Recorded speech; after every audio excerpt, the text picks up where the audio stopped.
ಭಯೋತ್ಪಾದಕರು ಅಟ್ಟಹಾಸ ಮರದ ಸ್ಥಳಕ್ಕೆ ವಿಪಕ್ಷ ಭೇಟಿ ಮಾಡ್ತಾ ಇದೆ. ಕೆಲವೇ ಕ್ಷಣಗಳಲ್ಲಿ ಜಮ್ಮು ಕಾಶ್ಮೀರ್ಗೆ ರಾಹುಲ್ ಗಾಂಧಿ ಭೇಟಿಯನ್ನ ಕೊಡ್ತಾರೆ. ಕೇಂದ್ರ ವಿಪಕ್ಷ ನಾಯಕ ರಾಹುಲ್ ಗಾಂಧಿ ಹಿಂದೆ ಘಟನೆಯಾದಂತಹ ಸಂದರ್ಭದಲ್ಲಿ ಅಮಿತ್ ಶಾ ಅವರಿಗೆ ಕಾಲ್ ಮಾಡಿ ಅಲ್ಲಿನ ಮಾಹಿತಿಯನ್ನ ಪಡೆದುಕೊಂಡಿದ್ರು ಘಟನೆ ಬಗ್ಗೆ. ಈಗ ಅವರೇ ಸ್ವತಃ ಪಹಲ್ಗಾಮ್ಗೆ ಭೇಟಿ ಕೊಡಕ್ಕೆ, ಶ್ರೀನಗರಕ್ಕೆ ಭೇಟಿ ಕೊಡಕ್ಕೆ ಮುಂದಾಗ್ತಾ ಇದ್ದಾರೆ. ಸೊ ಕೆಲವೇ ಕ್ಷಣಗಳಲ್ಲೇ ವಿಪಕ್ಷ ನಾಯಕ ನಿನ್ನೆ ಡಿಸೈಡ್ ಆಗಿದೆ. ರಾಹುಲ್ ಗಾಂಧಿ ಅವರು ಈಗಾಗಲೇ ಹೊರಟಿದ್ದಾರೆ ಜಮ್ಮು ಕಾಶ್ಮೀರ್ಗೆ. ಕೆಲವೇ ಕ್ಷಣಗಳಲ್ಲಿ ಹೋಗಿ ತಲುಪ್ತಾರೆ ಸ್ಥಳವನ್ನ. ಪರಿಶೀಲನೆಗೆ ವಿಪಕ್ಷ ನಾಯಕ ಭೇಟಿಯನ್ನ ಕೊಡ್ತಾ ಇರುವುದು, ನರಮೇಧ ಆದಂತಹ ಸ್ಥಳಕ್ಕೆ ಭೇಟಿ ಕೊಡ್ತಿರುವುದು. ಕೆಲವೇ ಕ್ಷಣಗಳಲ್ಲೇ ಭೇಟಿ ಕೊಡ್ತಾರೆ. ಈಗಾಗಲೇ ಹೊರಟಿದ್ದಾರೆ ತಮ್ಮ ಭದ್ರತೆಯ ಜೊತೆಗೆ ರಾಹುಲ್ ಗಾಂಧಿ. ಕೇಂದ್ರ ವಿಪಕ್ಷ ನಾಯಕರ ಭೇಟಿ. ಸೊ ಈ ಘಟನೆ ತೀವ್ರ ಖಂಡನೀಯ.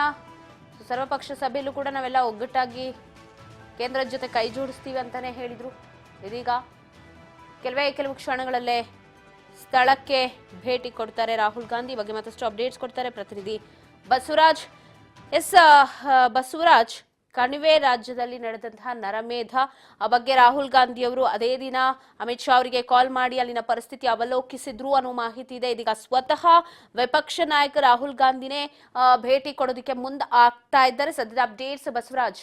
ಕಾಶ್ಮೀರದಲ್ಲಿ ನಡೆದಿರತಕ್ಕಂತ ಏನು ಪೆಹಲ್ಗಾಮ್ನ ಒಂದು ಸ್ಥಳದಲ್ಲಿ ಉಗ್ರರ ಒಂದು ಅಟ್ಟಹಾಸದಿಂದ ಏನು ಸಾಕಷ್ಟು ಪ್ರವಾಸಿಗರ ಮೇಲೆ ಒಂದು ದಾಳಿ ಮಾಡಿದ ಸಂದರ್ಭದಲ್ಲಿ ಏನು ಮೃತಪಟ್ಟಿರ್ತಕ್ಕಂಥದ್ದು, ಆ ಒಂದು ಘಟನಾ ಸ್ಥಳಕ್ಕೆ ಲೋಕಸಭೆಯ ವಿರೋಧ ಪಕ್ಷದ ನಾಯಕರಾಗಿರ್ತಕ್ಕಂಥ ರಾಹುಲ್ ಗಾಂಧಿ ಅವರು ಸಹಿತ ಇನ್ನೇನು ಕೆಲವೇ ಕ್ಷಣಗಳಲ್ಲಿ ಆ ಒಂದು ಸ್ಥಳಕ್ಕೆ ಭೇಟಿಯನ್ನು ಕೂಡ ನೀಡಿ ಅಲ್ಲಿರ್ತಕ್ಕಂಥ ವಸ್ತುಸ್ಥಿತಿ ಏನಿದೆ ಅದನ್ನ ಪರಿಶೀಲನೆ ಮಾಡಲಿಕ್ಕೆ ಮುಂದಾಗಿರ್ತಕ್ಕಂಥದ್ದು. ಏನು ಈ ಘಟನೆ ನಡೆದಂತ ಸಂದರ್ಭದಲ್ಲಿ ಕಾಂಗ್ರೆಸ್ ಪಕ್ಷದ ನಾಯಕರು ಕೂಡ ಕೇಂದ್ರ ಗೃಹ ಸಚಿವರಾಗಿರ್ತಕ್ಕಂಥ ಅಮಿತ್ ಶಾ ಅವ್ರ ಜೊತೆ ಕೂಡ ಚರ್ಚೆ ನಡೆಸಿದ್ರು.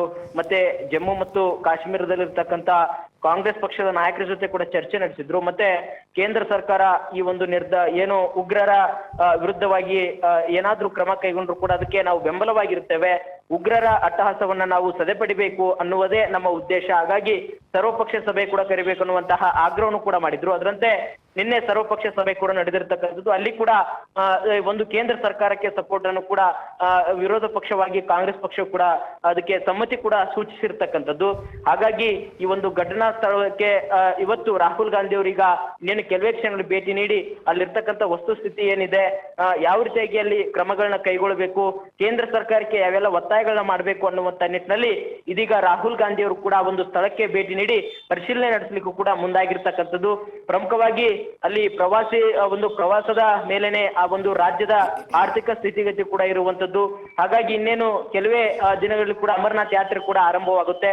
ಅದು ಕೂಡ ಈ ಒಂದಿಷ್ಟು ದಾಳಿ ಏನಿದೆ, ಭಯದ ವಾತಾವರಣ ಏನು ಸೃಷ್ಟಿಯಾಗಿದೆ, ಇದರ ಮೇಲೆ ಆ ಪ್ರವಾಸಿಗರ ಮೇಲೂ ಕೂಡ ಪರಿಣಾಮ ಬೀರುವಂತದ್ದು, ಮತ್ತೆ ಅಲ್ಲಿರ್ತಕ್ಕಂಥ ಜನರ ಆರ್ಥಿಕದ ಮೇಲೂ ಕೂಡ ಹೊಡೆತ ಬೀಳುವಂತದ್ದು. ಹಾಗಾಗಿ ಇದನ್ನ ಗಮನದಲ್ಲಿಟ್ಕೊಂಡು ಅಲ್ಲಿ ಸಂಪೂರ್ಣವಾಗಿ ಪ್ರವಾಸವನ್ನೇ ನಿಯಂತ್ರಣ ಮಾಡಬೇಕಾ, ಪ್ರವಾಸಿಗರಿಗೂ ಕೂಡ ಹೋಗ್ಲಿಕ್ಕೆ ನಿರ್ಬಂಧ ಇರಬೇಕಾ, ಅಥವಾ ಅಲ್ಲಿ ಯಾವ ರೀತಿಯಾಗಿ ಒಂದು ಕೇಂದ್ರ ಸರ್ಕಾರಕ್ಕೂ ಕೂಡ ಯಾವ ರೀತಿಯಾಗಿ ನಾವು ಒತ್ತಾಯ ಮಾಡಬಹುದು ಅನ್ನುವಂತ ನಿಟ್ಟಿನಲ್ಲಿ ಕಾಂಗ್ರೆಸ್ ಪಕ್ಷದ ನಾಯಕರು ಇದೀಗ ಆ ಸ್ಥಳಕ್ಕೆ ಭೇಟಿ ನೀಡಿ ಅಲ್ಲಿರ್ತಕ್ಕಂಥ ಒಂದಿಷ್ಟು ಸ್ಥಳದ ಪರಿಸ್ಥಿತಿ ಏನಿದೆ ಅನ್ನುವಂತ ಅರಿತುಕೊಳ್ಳುವಂತ ಪ್ರಯತ್ನಕ್ಕೆ ಈಗಾಗಲೇ ರಾಹುಲ್ ಗಾಂಧಿ ಅವರು ಹೋಗ್ತಾ ಇದ್ದಾರೆ. ಅವ್ರ ಜೊತೆ ಕಾಂಗ್ರೆಸ್ ಪಕ್ಷದ ಹಲವು ನಾಯಕರು ಕೂಡ ರಾಹುಲ್ ಗಾಂಧಿ ಅವರಿಗೆ ಸಾಥ್ ನೀಡಲಿದ್ದಾರೆ ಅನ್ನುವಂತ ಮಾಹಿತಿ ಕೂಡ ಸದ್ಯಕ್ಕೆ ಸಿಗ್ತಾ ಇದೆ.